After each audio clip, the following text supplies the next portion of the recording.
We've been predicting this and expecting this with widespread violence in facilities that are in many instances out of control, one legal expert said. By Eric Ortiz. A fifth inmate was killed early Friday at one of Mississippi's state prisons, the latest burst of violence amid a series of fatal prisoner stabbings and attacks that have roiled the state prison system over the past week. Denoris Howell, 36, sustained a neck injury in a fatal attack following an altercation with his cellmate, Sunflower County Coroner Heather Burton said. Howell had been serving a 17-year sentence for manslaughter. The condition of his cellmate was not immediately known. Howell's death is the third at Mississippi State Penitentiary in Parkham this week and the fifth to occur at a state prison since Sunday, when a 40-year-old inmate's killing prompted a statewide lockdown of facilities, which is continuing through the weekend.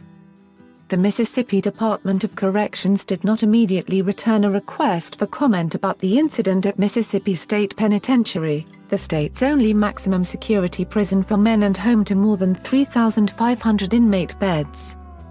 Experts say the string of deaths underscores the long-festering problems within Mississippi's prison system, which has one of the nation's highest incarceration rates and has been scrutinized over questionable inmate fatalities. Not to be dismissive of the seriousness of these events, but nobody should be surprised about what we're seeing, said Cliff Johnson, the director of the MacArthur Justice Center at the University of Mississippi School of Law. We've been predicting this and expecting this with widespread violence in facilities that are in many instances out of control. Johnson, who has clients in prison, pointed to multiple factors that have generally allowed the assaults behind bars to persist.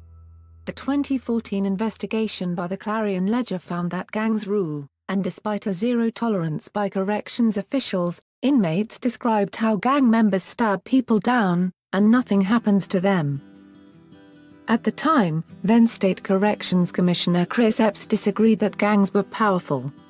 Epps resigned that same year amid a federal investigation, and is now serving nearly 20 years in prison for bribery while commissioner.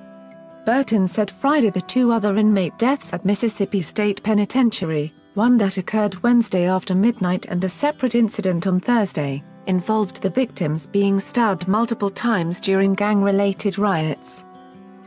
The Clarion Ledger cited family members with loved ones in state prisons who say they remain in fear of warring gangs.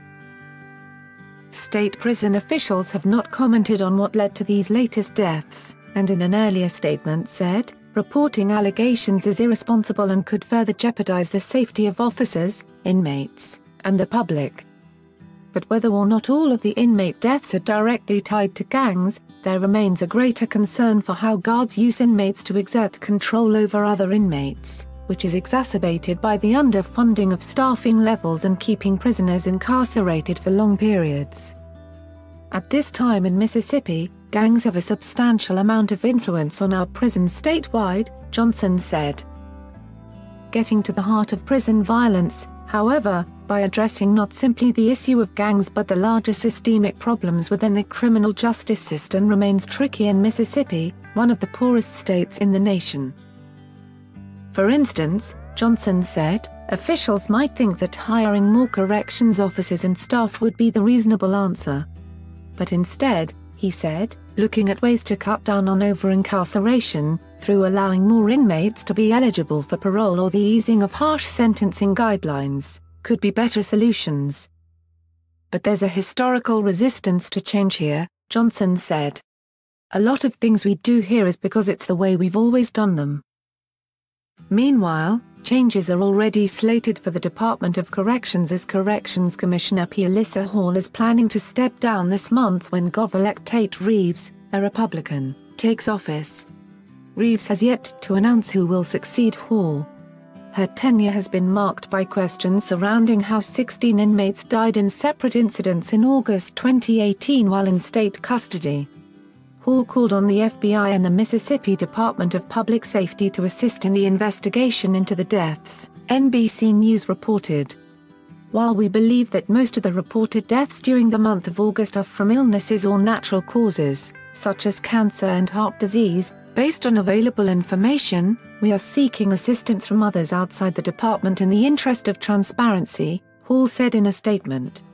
The state's prisons have also been the subject of several lawsuits over the years, and one involving the American Civil Liberties Union led to the shuttering in 2010 of a unit at Mississippi State Penitentiary where the non-profit organization alleged inhumane conditions and a lack of medical and mental health care.